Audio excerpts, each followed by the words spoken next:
या व्हिडिओतून तुम्हाला नैदानिक चाचणीचा अर्थ, व्याख्या, आवश्यकता, हेतू, स्वरूप आणि महत्त्व या बाबी समजतील. CPS 1 and 2 या विषयातील युनिट 4 नियोजन आणि मूल्यमापन यातील 4.5 हा उपघटक आहे.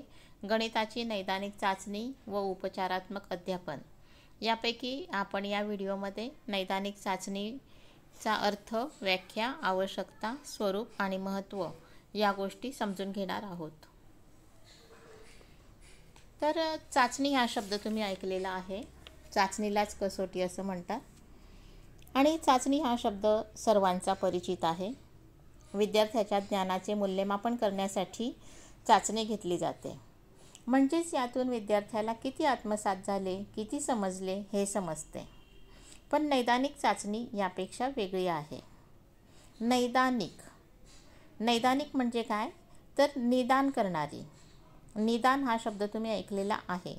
निदान हा शब्द मेडिकल फील्डमधून आलेला आहे. जसे की डॉक्टर त्यांच्याकडे आलेल्या रुग्णाचं निदान करतात, म्हणजे त्याला नेमकं काय हवं आहे हे शोधून काढतात.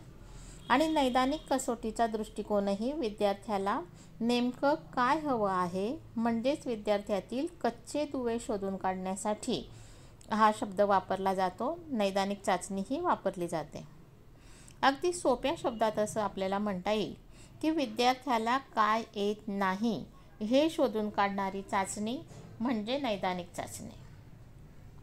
विद्यार्थ्यामध्ये नेमक्या कोणत्या गोष्टीची उणीव आहे हे शोधून काढणाऱ्या चाचणीला नैदानिक चाचणी असं म्हणतात.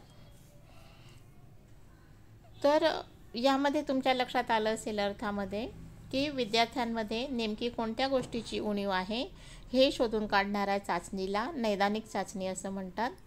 आणि विद्यार्थ्यांचे कच्चे दुवे शोधून काढण्यासाठी, अडचणी समजून घेण्यासाठी काही साधनांचा उपयोग होतो, त्याला नैदानिक चाचणी म्हणतात. म्हणजे नैदानिक चाचणीला अडचणी समजून घेणारं, कच्चे दुवे शोधून काढणारं साधन असं म्हटलेलं आहे.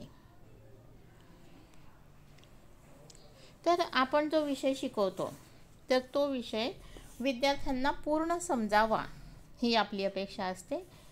किंवा अभ्यासक्रम तयार करताना, सिलेबस तयार करताना हाच विचार केलेला असतो की जो सिलेबस आहे तर तो सामान्य बुद्धिमत्तेच्या विद्यार्थ्यालाही समजेल असा तो तयार केलेला असतो. आणि म्हणून हीच अपेक्षा असते की तो सर्वांना आला पाहिजे. आणि मग जर गणित विषयामध्ये विद्यार्थी गणित विषयामध्ये कच्चा असेल, एखाद्या युनिटमध्ये त्याची प्रगती नसेल, तर मग हे असं का होतं, तर ही कारणं शोधून काढणं हे शिक्षकाचं कर्तव्य आहे. पुन्हा एकदा लक्षात घ्या की आपण जे शिकवतो ते विद्यार्थ्याला पूर्णपणे समजलं पाहिजे ही शिक्षकाची अपेक्षा असते. आणि सिलेबस, अभ्यासक्रमही त्याच दृष्टीने तयार केलेला असतो की विद्यार्थ्यांना तो पाठ्यक्रम पूर्ण समजावा. परंतु तो जर पूर्ण समजलेला नसेल, विद्यार्थी जर एखाद्या विषयामध्ये कच्चा असेल, जितकी आपण प्रगती अपेक्षित केलेली आहे तितकी प्रगती त्याची होत नसेल, तर त्यामागची कारणं शोधणं हे शिक्षकाचं कर्तव्य आहे. मग कोणकोणत्या प्रश्नांची कारणं शिक्षकाने शोधली पाहिजे, तर विद्यार्थ्याची अपेक्षित प्रगती किती आहे, विद्यार्थ्याची किती प्रगती झालेली आहे, विद्यार्थ्यांमध्ये राहिलेल्या उणीवा कोणत्या, उणीवांची कारणं कोणती, त्या दूर करण्यासाठी काय करता येईल. तर या प्रकारे शिक्षकाला कारणं शोधावी लागतात. म्हणजे फक्त उणीवा कोणत्या हे शोधायचं नाही, तर उणीवांची कारणं कोणती आहे आणि त्या दूर करण्यासाठी काय करता येईल, तर या सर्व प्रश्नांची उत्तरं शिक्षकाने शोधणं हे आवश्यक असतं.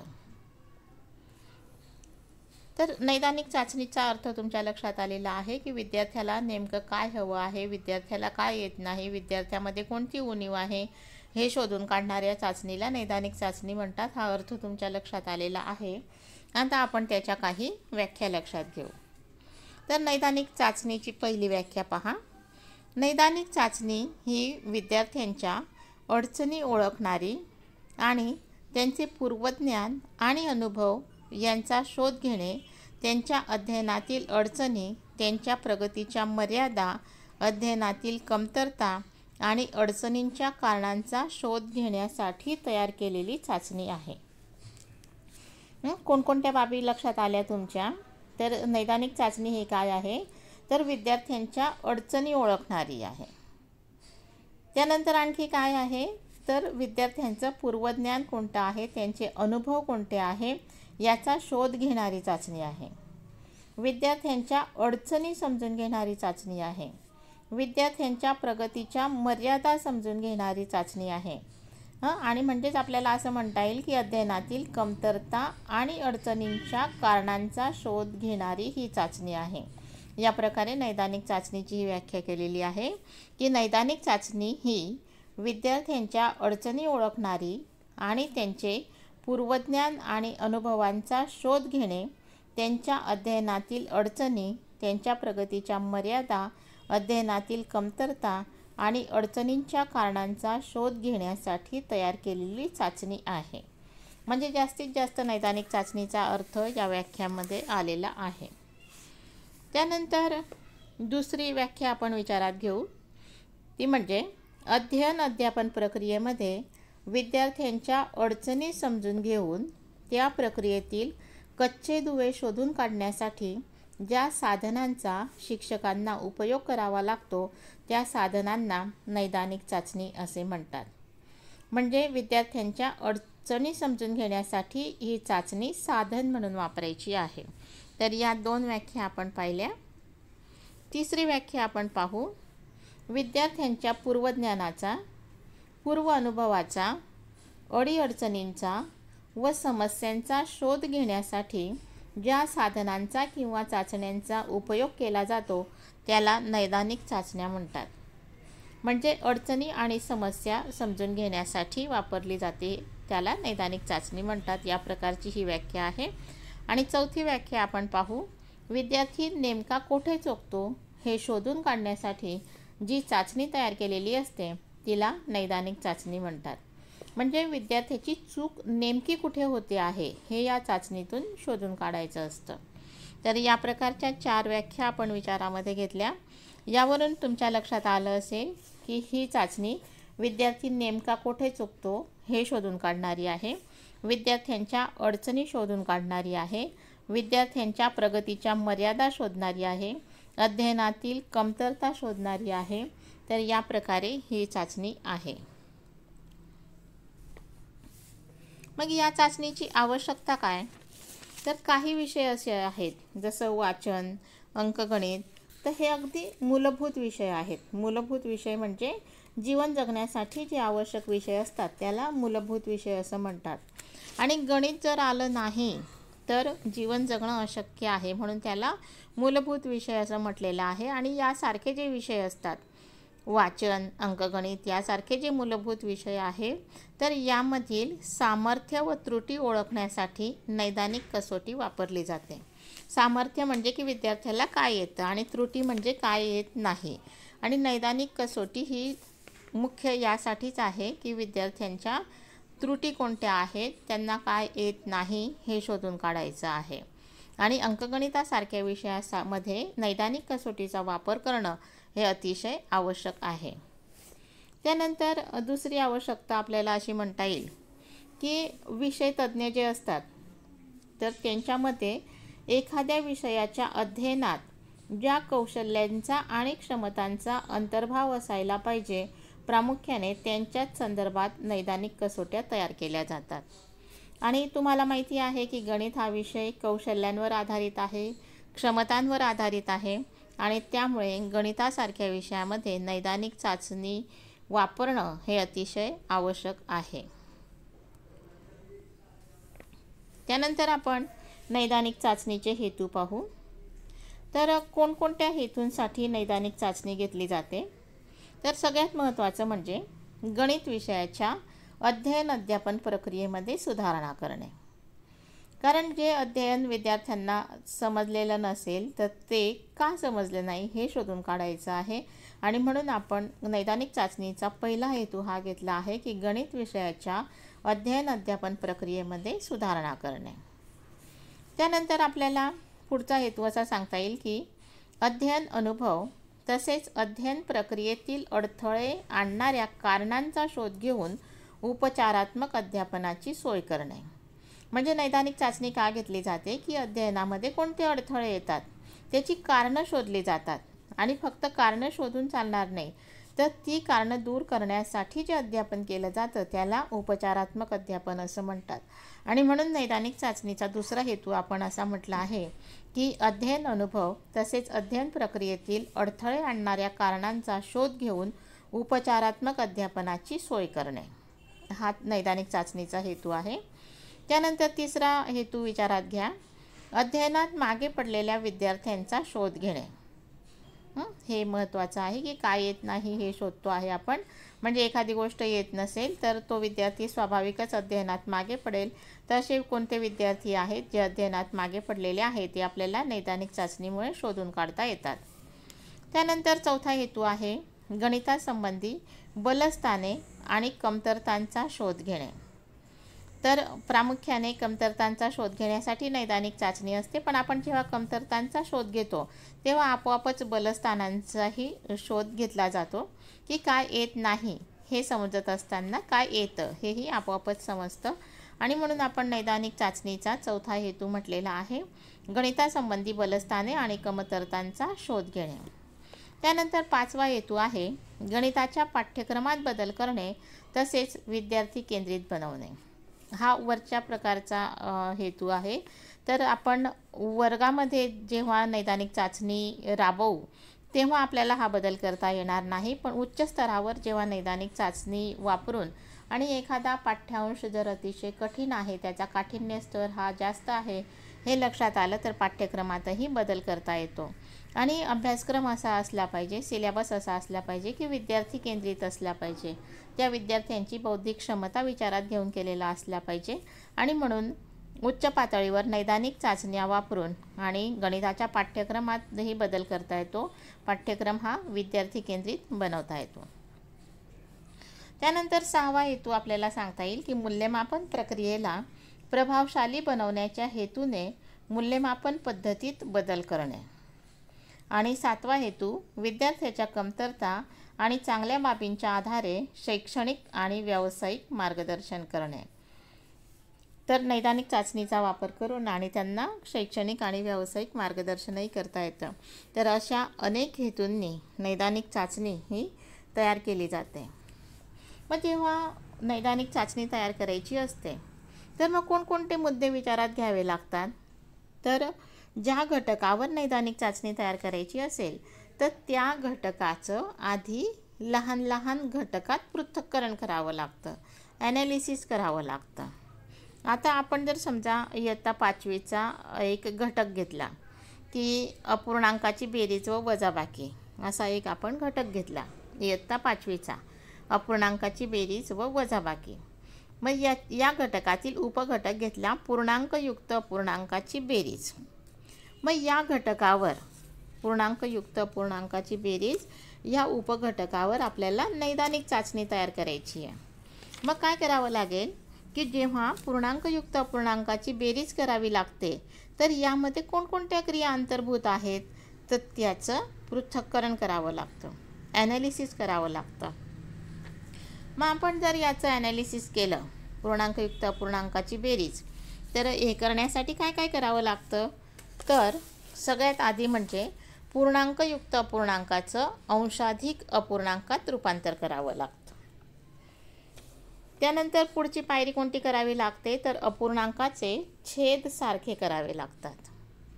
त्यानंतर समच्छेद अपूर्णांकाची बेरीज करावी लागते आणि जे उत्तर येईल त्याचं परत पूर्णांकयुक्त अपूर्णांकात रूपांतर करावं लागतं. या पायऱ्यांनी पूर्णांकयुक्त अपूर्णांकाची बेरीज केली जाते. मग आपण या प्रत्येक पायरीचं पृथक्करण केल्यानंतर या प्रत्येक पायरीवर 4-4 तरी उदाहरणं घेतली पाहिजे. मग आता त्यावर आपण ही नैदानिक चाचणी केलेली आहे.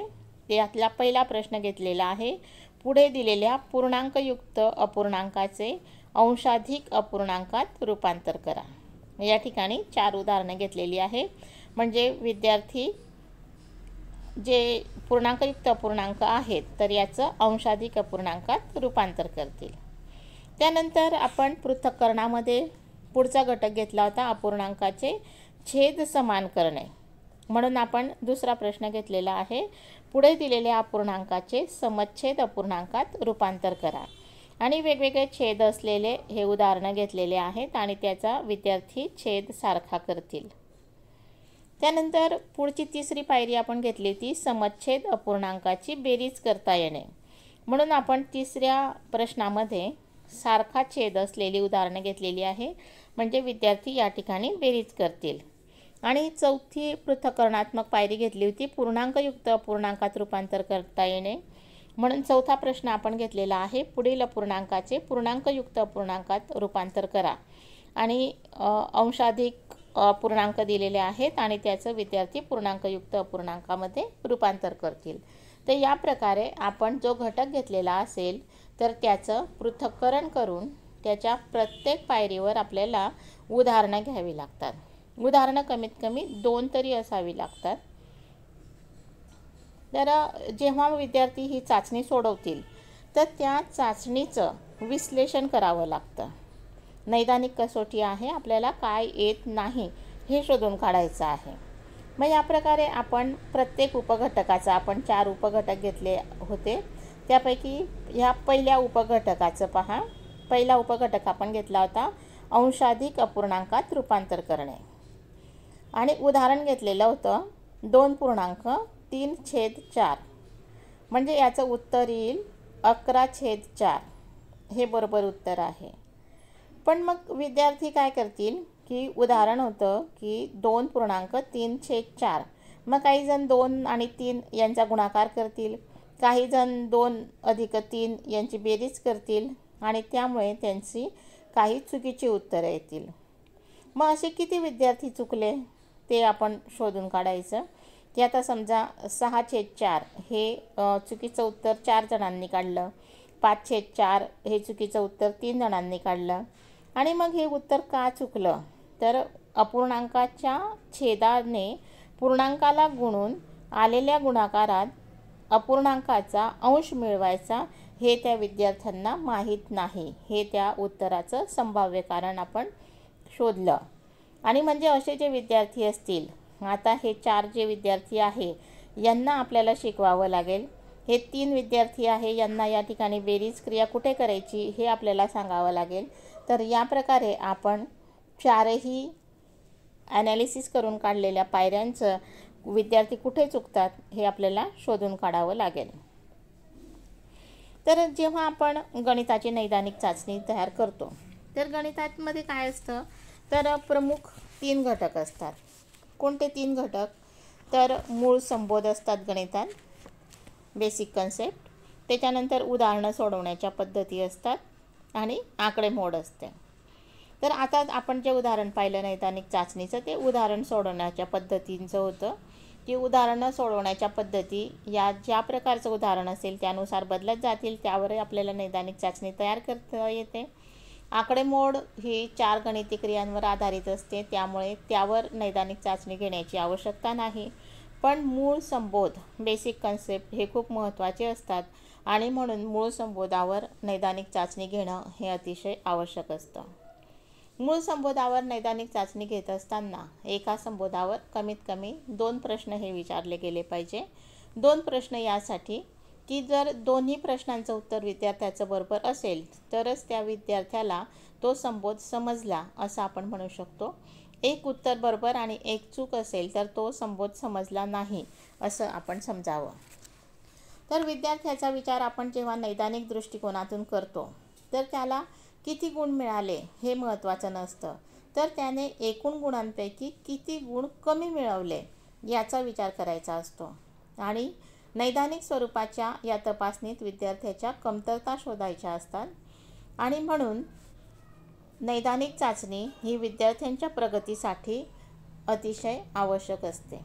यापुढे आपण नैदानिक चाचण्यांचं महत्त्व पाहू. तर पहिलं महत्त्व आपल्याला असं सांगता येईल की नैदानिक चाचणी ही का गरजेची आहे, का महत्त्व आहे त्याचं. तर ही जी चाचणी आहे तर ही फक्त समस्याग्रस्त मुलांसाठी नाही आहे, की कोणाला येत नाही, जे अभ्यासात मागे आहेत त्यांच्यासाठी नाही, तर अगदी सामान्य मुलांसाठी, चांगल्या मुलांसाठीही ही चाचणी आवश्यक आहे. कारण जे येत नसेल तर ते वेळीच शोधून काढून आणि त्यामध्ये सुधारणा केली तर विद्यार्थ्यांची प्रगती नक्कीच जास्त होईल. आणि म्हणून नैदानिक चाचणीचं महत्त्व आपण म्हणू शकतो की ही सर्व विद्यार्थ्यांसाठी उपयुक्त आहे. त्यानंतर पुढचं महत्त्व लक्षात घ्या. मुलांच्या विषयातील व विशिष्ट घटकातील काठिण्य पातळी जाणून घेण्यासाठी नैदानिक चाचणीची गरज असते. कारण एखाद्या घटकाची जर काठिण्य पातळीच त्यांच्या वयापेक्षा जास्त असेल तर शिकवण्यासाठी काही वेगळे उदाहरणं देणं, वेगळ्या पद्धतीने शिकवणं हे अपेक्षित असतं. आणि म्हणून त्या विषयातील, त्या घटकातील काठिण्य पातळी समजून घेणं यासाठी नैदानिक चाचणीची गरज असते. त्यानंतर पुढचं महत्त्व आहे, शिक्षकाला विद्यार्थ्याच्या कमतरतांची माहिती झाल्यामुळे पुढील अध्यापन करताना विद्यार्थ्यांना त्या ठिकाणी होणाऱ्या चुकांची जाणीव करून देऊन तो मुद्दा उदाहरणे देऊन अधिक स्पष्ट करता येतो.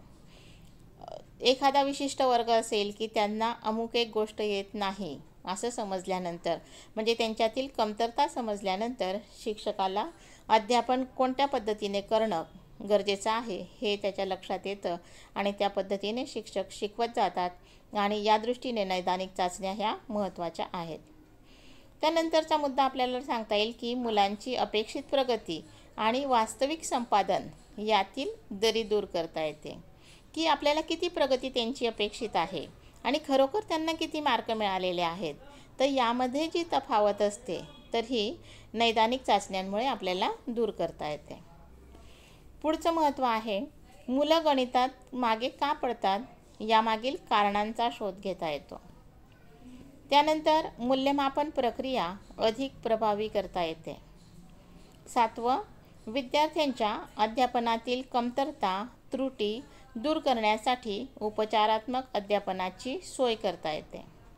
8. निदानात्मक चाचण्यांमध्ये मुलांना गुण दिले जात नाही, तर ते कोणत्या उत्तरात काय चुकतात, त्यांनी कोणते प्रश्न सोडवले नाही हे माहीत करून घेतलं जातं.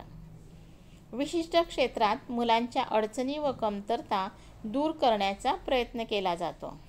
आणि नैदानिक चाचण्यांसाठी निश्चित वेळ दिला जात नाही, तर आवश्यकतेनुसार ती आयोजित केली जाते. जसा 6माही परीक्षेचा एक निश्चित वेळ असतो, वार्षिक परीक्षेचा एक निश्चित वेळ असतो, तसा नैदानिक चाचण्यांचा नसतो. तर जशी आवश्यकता असेल प्रत्येक युनिट नंतर किंवा 2 युनिट नंतर हे यानुसार आवश्यकतेनुसार ही नैदानिक चाचणी ही घेतली जाते. तर अशा प्रकारे आपण नैदानिक चाचणीचा अर्थ, व्याख्या, आवश्यकता, स्वरूप आणि महत्त्व हे समजून घेतलं.